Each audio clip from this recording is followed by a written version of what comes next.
RMC, Apolline Matin. C'est déjà demain.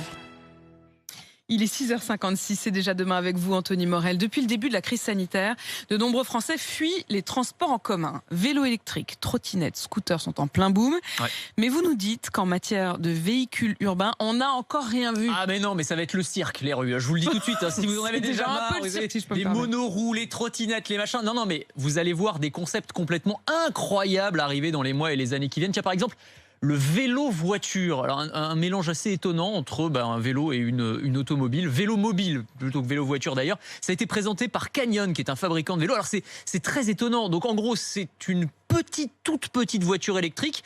Vous avez un habitacle, vous avez un toit, vous êtes à l'abri, mais c'est 2 fois plus fin qu'une Smart pour vous donner un ordre d'idée. Donc on a juste la place de se glisser à l'intérieur, on se faufile et vous avez des pédales comme sur un vélo. Donc vous pouvez rouler en mode vélo électrique classique ou alors monter avec l'assistance électrique jusqu'à 80 km/h. Donc vous êtes protégé des intempéries et des chocs dans une certaine mesure et surtout vous pouvez vous faufiler dans la circulation et vous garer très facilement. J'ai un petit faible pour le Wonderstand qu'on va voir dans une seconde. Le Wonderstand. Parce qu'on se tient debout. C'est une sorte, je vais le décrire comme une cabine téléphonique roulante. C'est un peu ça, c'est un véhicule qui est vertical, une petite cabine.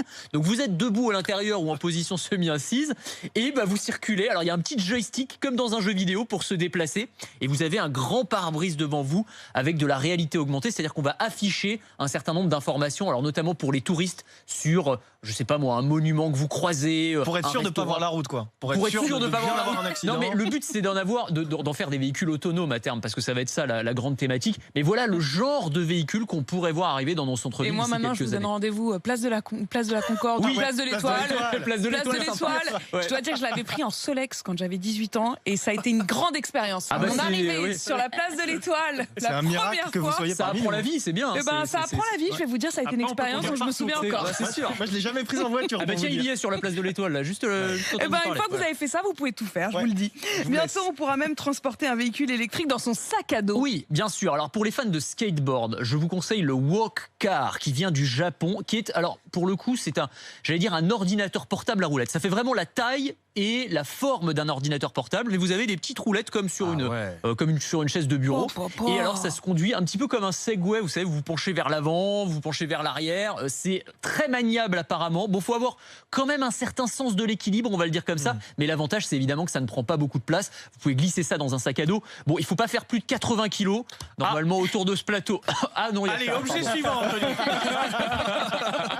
Oui, ça vient du Japon. Pour les Japonais, ça passe. Pour nous, c'est un petit peu plus compliqué. Voilà. J'ai vu passer hier quelqu'un en skate électrique dans les rues de Paris à une vitesse folle. Mais vous avez vu skate électrique et avec une seule roue, vous en avez vu des comme ça? Exactement. Incroyable ceux-là. Ils paraissent complètement déséquilibrés, mais enfin visiblement ça tient. J'avais testé, moi je tiens pas dessus. Et puis les scooters aussi qui vont se réinventer de manière assez surprenante. Oui, je sais même pas si on peut encore parler de scooters. Encore une fois, c'est des véhicules complètement hybrides. Mais alors celui-ci qui s'appelle le FV2 qui a été présenté par Toyota et qui pourrait être sorti alors soit du film Tron ou d'un manga comme Akira. Vous avez un écran tactile pour démarrer le véhicule. Vous êtes là encore entre le scooter et le Segway, c'est-à-dire vous vous penchez dans tous les sens pour faire tourner le véhicule. Et alors ce qui est très marrant, c'est qu'il change de couleur en fonction de votre humeur. C'est-à-dire qu'il analyse votre visage. Et donc si vous n'êtes pas de très bonne humeur, pour avertir les autres, les automobilistes autour de vous, il devient rouge. Bon, c'est des concepts qui sont présentés sur des salons de l'auto. Je sais pas si ce sera vraiment ne vous approchez pas de lui. Je pense il que est place en de rouge. l'Étoile, il n'y aurait que des voitures rouges. Que des voitures rouges partout. Merci beaucoup Anthony pour cette plongée dans le futur.